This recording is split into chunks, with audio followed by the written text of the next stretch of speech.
Halo guys, kami hari ini berada di depan kantor Rektorat Universitas Negeri Gorontalo. Nah, tujuan kami datang ke sini untuk mewawancarai Presiden dan Wakil Presiden BEM Universitas Negeri Gorontalo. Nah, sebelumnya perkenalkan kami dari kelompok 3 Manajemen dan Organisasi. Ya, perkenalkan nama saya Sutrisno CSNN dan kamera ini akan saya berikan kepada teman saya. Saya Nazwa Dinarjo Miolo. Saya Rehan Rega. Saya Diko Bandaha. Saya Arpindo Rasta Taufikila Pomalingo. Nah, jadi nantikan ya video kita bersama Pres dan Wakil Pres. Nah, yang teman-teman ketahui, mungkin kalian sudah sempat lihat kan di Instagram BEM UNG itu ada vote artis. Nah, apakah akan terjawab? Saksikan. Assalamualaikum warahmatullahi wabarakatuh. Nama saya Muhammad Safian Sahla Malaka dengan NIM 531404093. Saya tidak bisa masuk dalam video wawancara itu karena saya sedang dalam keadaan sakit.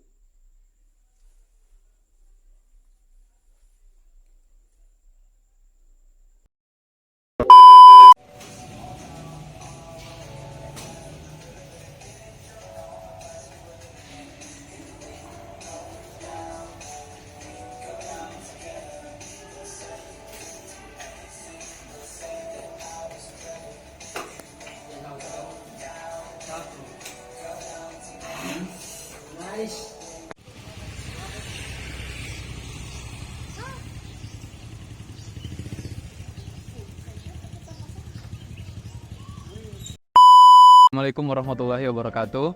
Waalaikumsalam warahmatullahi wabarakatuh. Nah, jadi kali ini kita telah berada di Kampus 1 Universitas Negeri Gorontalo, teman-teman. Nah, di mana tujuan kita datang ke sini untuk mewawancarai kedua ada Pres BEM dan Wakil Presiden BEM. Tentu satu momen yang sangat luar biasa kita bisa bertemu dengan Presiden dan Wakil Presiden BEM Universitas Negeri Gorontalo. Nah, dan juga kami mau memperkenalkan Presiden dan Wakil Presiden BEM kita dari Wapres dari Ibu Pres. Ya, baik. Terima kasih. Perkenalkan nama saya Rida Alfariza Anwar sebagai Presiden Badan Eksekutif Mahasiswa Universitas Negeri Gorontalo tahun 2024. Saya Wakil Presiden BEM. Nama saya Afrizal Rajak. Kami berdua yang sementara menjabat di Badan Eksekutif Mahasiswa Universitas Negeri Gorontalo periode 2024. Wah, luar biasa ya teman-teman. Nah, jadi untuk efisienkan waktu teman-teman, di sini kita akan mulai sesi tanya jawabnya. Dimulai dari Nazwa. Tanya, bagaimana sejarah berdirinya organisasi BEM serta kapan berdirinya organisasi BEM ini? Ya, baik. Terima kasih atas pertanyaannya. Jadi untuk organisasi Badan Eksekutif Mahasiswa ini, memang kalau menceritakan sejarahnya, tentu perjalanannya sangat panjang. Karena dilatar belakangi oleh berbagai peristiwa-peristiwa yang tentunya melahirkan sebuah gagasan organisasi atau wadah ini harus berdiri. Nah, singkatnya, organisasi Badan Eksekutif Mahasiswa ini kan ada di seluruh Indonesia. Dan peristiwanya itu bisa dibilang terlahir pada tahun 1950, di mana memang semangat berorganisasi yang ke arah politik itu sudah masuk ke dalam jiwa para mahasiswa, di mana pelatihan-pelatihan student government itu sudah mulai ada karena memang berbagai kepentingan-kepentingan yang ada begitu. Sehingganya Badan Eksekutif Mahasiswa ini berdiri yang sebelumnya itu DEMA, Dewan Mahasiswa, di mana Dewan Mahasiswa ini sebagai perwakilan dari mahasiswa-mahasiswa itu sendiri. Nah, tentunya hadirnya Badan Eksekutif Mahasiswa ini sendiri juga karena berbagai aspek yang dibutuhkan di lingkungan masyarakat begitu. Mahasiswa pada saat itu merasa bahwa mereka sebagai fisherman atau sebagai pengganti dari pemimpin-pemimpin atau para pemilik jabatan yang pada saat itu menjabat, di mana mereka punya keinginan yang besar untuk bisa memberikan kontribusi dan dedikasi terbaik di era pemerintahan ke depannya. Sehingganya inilah ruang-ruang politik di ranah mahasiswa di Badan Eksekutif Mahasiswa itu sendiri. Nah, yang singkatnya kita bisa lihat pada pergantian era reformasi Indonesia pada tahun 1998, memang peran-peran mahasiswa itu sangat penting begitu. Bagaimana melihat kekuatan-kekuatan mahasiswa sehingga dilatar belakangi dari rasa nasionalisme dan juga keinginan untuk belajar politik yang bukan politik praktis, lahirlah sebuah organisasi, yaitu Badan Eksekutif Mahasiswa yang sebelumnya memang disebut dengan BEMA. Begitu. Pertanyaan berikutnya itu, maksud serta tujuan organisasi BEM itu apakah? Seperti apa? Ya, oke sih. Untuk organisasi sebenarnya ini punya fungsi ya. Kalau tadi dijelaskan bahwa ini merupakan apa istilahnya study government, Ya, student Ya. government. atau pemerintahan di dalam mahasiswa atau di dalam kampus. Nah, jadi organisasi intrakampus dalam hal ini BEM dan jajaran-jajarannya ini merupakan adopsi terhadap sistem pembagian kekuasaan di dalam negara. Nah, sebagaimana yang kita ketahui kan sistem pembagian kekuasaan di dalam negara itu kalau mengadopsi dari teorinya John Locke itu ada namanya trias politika. Jadi ada eksekutif, legislatif, dan yudikatif. Nah, itu diadopsi sebagai satu miniatur negara di dalam kampus. Jadi bentuk kecil daripada negara. Nah, bentuk kecil daripada negara maka ada, kalau di skala negara dia ada presiden dan wakil presiden sebagai lembaga eksekutifnya. Nah, di kampus juga ada BEM namanya yang pimpin juga dinamakan presiden dan wakil presiden atau ketua BEM atau wakil ketua BEM. Nah, sampai di fungsi-fungsi yang punya fungsi-fungsi legislatif, kalau di negara itu DPR, Dewan Perwakilan Rakyat, kalau di kampus-kampus itu biasanya DPM, Dewan Perwakilan Mahasiswa, yang mempunyai fungsi legislasi atau mengawasi kerja-kerja daripada badan eksekutif dan seterusnya. Nah, kira-kira itu fungsi dari salah satu fungsi ya dari BEM itu sendiri, agar kita bisa belajar sistem perpolitikan negara itu sejak kita ada di dalam kampus. Jadi pas keluar ya kita tidak kaget lagi dengan berbagai macam pola yang ada, berbagai macam skema yang ada, berbagai macam struktur yang ada di negara ini, karena telah kita lakukan ataupun kita telah mengalami aktivitas-aktivitas perpolitikan itu sejak di dalam kampus. Nah, itu fungsinya secara umum. Kita lanjut ke pertanyaan berikutnya. Dari selanjutnya, kira-kira siapa Kak yang memimpin BEM saat ini Kak? Ya, mungkin lebih spesifik di Universitas Negeri Gorontalo ya. Ya, jadi yang memimpin baik di sini ada saya sebagai Presiden BEM dan juga Wapres Aprijal Rajak. Namun kepemimpinan kita ini bukan murni hanya sebagai kita berdua. Begitu, tentunya ada strukturalnya.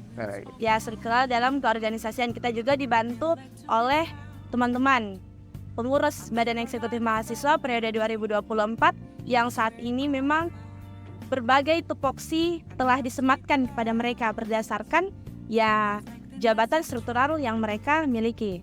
Begitu. Namun di bawah komando, arahan, dan satu visi dari saya dan juga Wakil Presiden BEM. Lanjut pertanyaan berikutnya dari Kan sudah berapa lama menjabat sebagai presiden dengan Wapres BEM Kak? Ya, kalau sebenarnya kalau kita mau mengikuti aturan yang ada di UNG, reorganisasi Ormawa itu sebenarnya per Desember. Nah, hanya saja memang ada hal-hal teknis yang membuat sehingga pemilihan ataupun pergantian masa kepengurusan di BEM itu bisa delay ya, bisa agak lama pemilihannya. Nah, kemarin terselenggaranya pemilihan BEM itu kalau nggak salah di bulan-bulan April, dan kemudian kami dilantik itu sekitaran bulan-bulan Mei. Juni, 25 Juni. Bulan-bulan Juni. Jadi belum lama. Kalau kita hitung dari masa pelantikan. Jadi 3 bulan berjalan. Selama 3 bulan berjalan ini kira-kira kan? Maksudnya selama 3 bulan ini proker apa saja yang sudah dilaksanakan oleh BEM? Baik, jadi kami BEM itu setelah dilantik ya, tentunya yang pertama kita lakukan adalah melaksanakan rapat kerja. Nah, di rapat kerja itu sudah terstruktur nih. Misalnya di bulan ini kita melakukan kegiatan apa saja, begitu termasuk dengan persiapannya. Sehingga dalam organisasi untuk memanajemen ya, itu ada yang namanya kalender kerja. Nah, jadi kita sudah ada target-target kegiatan apa yang akan kita lakukan. Nah, tentunya memang kegiatan yang dilakukan harapannya outputnya untuk mahasiswa, untuk universitas ya, karena sekali lagi kita sebagai perwakilan dari mahasiswa itu sendiri tentunya diharapkan menjadi wadah begitu. beralih ke pertanyaan tadi, program apa yang sudah dilaksanakan ya sejauh ini kami baru selesai melaksanakan PKKMB. Ya, baru selesai melaksanakan PKKMB di bulan Agustus kemarin ya, pertengahan Agustus. Nah, dan rencananya memang setelah bulan Agustus itu kan ada libur ya, jeda libur, tapi kita BEM di situ melaksanakan perencanaan untuk mengawali bulan-bulan selanjutnya dengan proker yang sudah kita susun di rapat kerja kemarin. Nah, yang akan mendatang ini ya kegiatan-kegiatan diskusi-diskusi, dialog, dan juga proker-proker yang stay tune aja. Bagaimana ke depannya? Ya. Oke, selanjutnya pertanyaan dari Rega. Oke Kak, selanjutnya bisakah Kakak menjelaskan struktur dari organisasi BEM itu seperti apa? Oke. Nah, kalau untuk struktural di dalam Badan Eksekutif Mahasiswa sebenarnya setiap tahunnya itu akan berubah tergantung kebutuhan dari kabinet itu. Ya, jadi kami sebut kabinet. Karena kenapa? Setiap pergantian kepengurusan pasti punya kabinet masing-masing. Nah, sesuai dengan visi misi yang dicanangkan. Nah, jadi untuk penyusunan struktural itu sesuai dengan kebutuhan BEM yang sementara menjabat. Nah, kalau kami ada sekitar 22 kementerian. 23 kementerian, kurang lebih 23 kementerian di periode kali ini. Yang itu telah kami kaji dan kami analisis. Itu merupakan kebutuhan kami di kepengurusan periode ini. Ya kan, ada 23 kementerian. Untuk pertanyaan terakhir nih Kak. Nah, apa saja rencana kegiatan yang akan dilakukan oleh BEM selanjutnya? Jadi untuk program kerja BEM ke depan ya tentunya hasil dari rapat kerja itu. Nah, beberapa kementerian memang sudah berkolaborasi untuk mengadakan program-program kerja yang saya bilang tadi. Outputnya ke masyarakat dan juga lebih penting ke mahasiswa itu sendiri. Nah, seperti seminar-seminar. Jadi seminar kita ini ada banyak ya, karena sesuai dengan kebutuhan. Ada kebutuhan dari seminar keagamaan. Ya perlu kan itu, nah untuk menjaga keimanan dari setiap insan yang ada di Universitas Negeri Gorontalo. Kemudian kita juga melaksanakan dialog atau diskusi-diskusi publik untuk merawat kepemahaman kita tentang isu-isu yang ada di tingkat lokal maupun nasional. Sepemahaman lah, artinya mencari argumentasi begitu. Nah, selanjutnya kita juga melaksanakan kegiatan yang bentukannya pengabdian kepada masyarakat begitu.